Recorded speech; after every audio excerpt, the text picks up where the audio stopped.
The impact of confidence on sports performance. First, we're going to look at sources of sports confidence.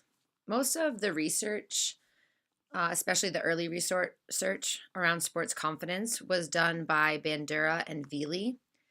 Bandura, according to my research, is one of the pioneers of confidence.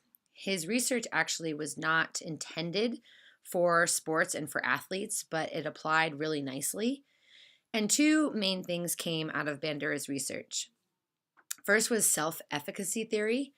And self-efficacy is a person's judgment of confidence in his or her abilities to perform a given task successfully. So it's an athlete's ability to think that they can handle a stressful situation or they can handle a performance. And something else that came from Bandura's research was that past performance was a key factor in building confidence.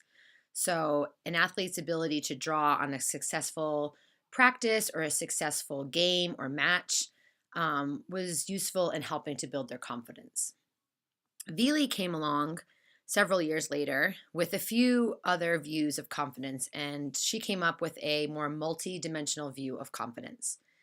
Some of the factors that she came up with were age, gender, culture, type of sports, competition level, and motivational level. And within those factors were many other factors that played an essential role in building sports confidence. And out of Vili's research, not only came the factors, but also that those factors become significant to athletes for different reasons. Vili's work also focused on high school and collegiate level sports.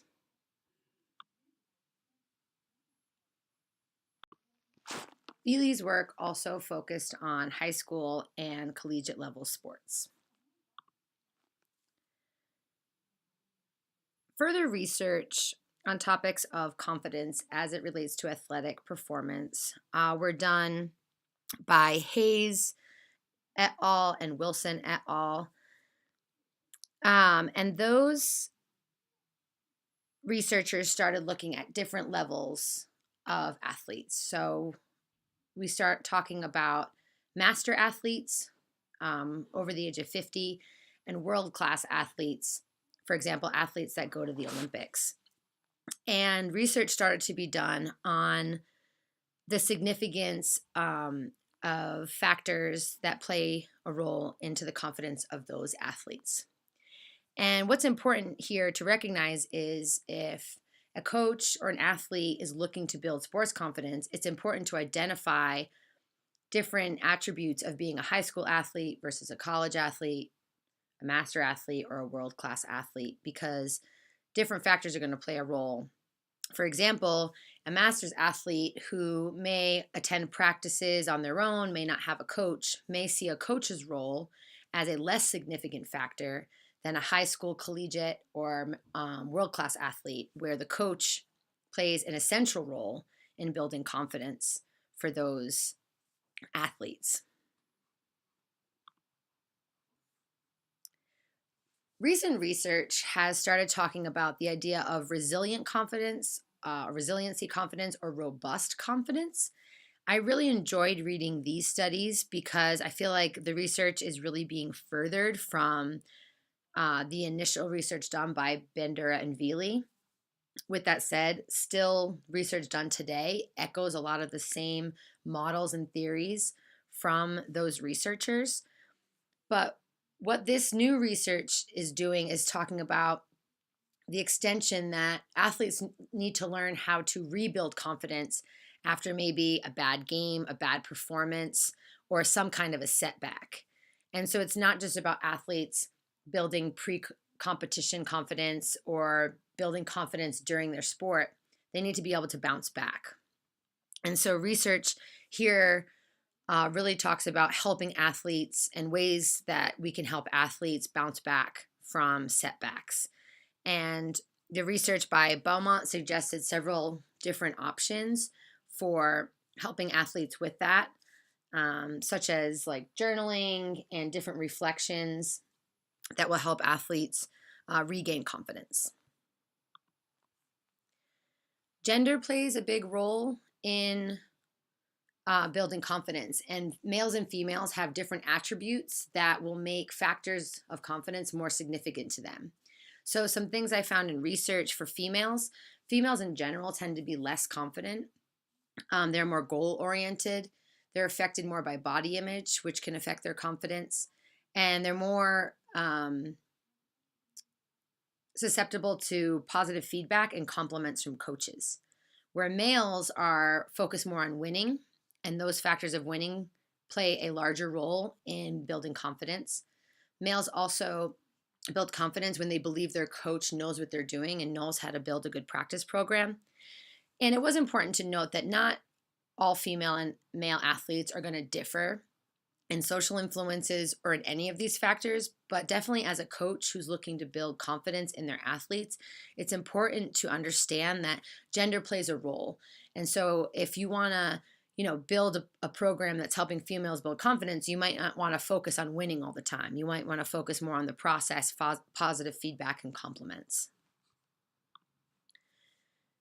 Again, going back to competition level and confidence, so looking at the high school, collegiate, world class, and master athlete, and looking at what drives those athletes.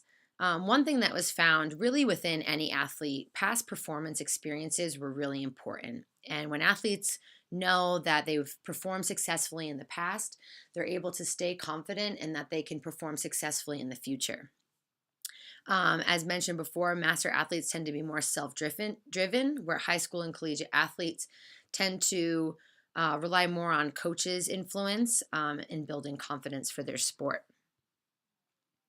As a coach, you just want to be able to identify the level your athlete is at, and also understand that younger athletes might need more help building confidence than older athletes. Younger athletes might depend more on things like social support, whereas master athletes are dependent more on self-motivation. Lastly, I wanted to address ways to build confidence. And since in this class we've talked a lot about imagery and visualization, I thought that was an excellent complement to talking about building confidence.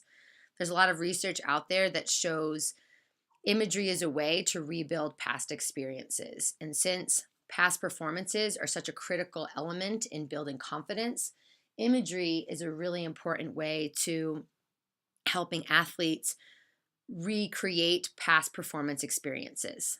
So in that, you want to be aware of a couple things. You want to make sure that you know an athlete's experiences. You want to make sure that the imagery is pertinent to that athlete, to their sport, to their age.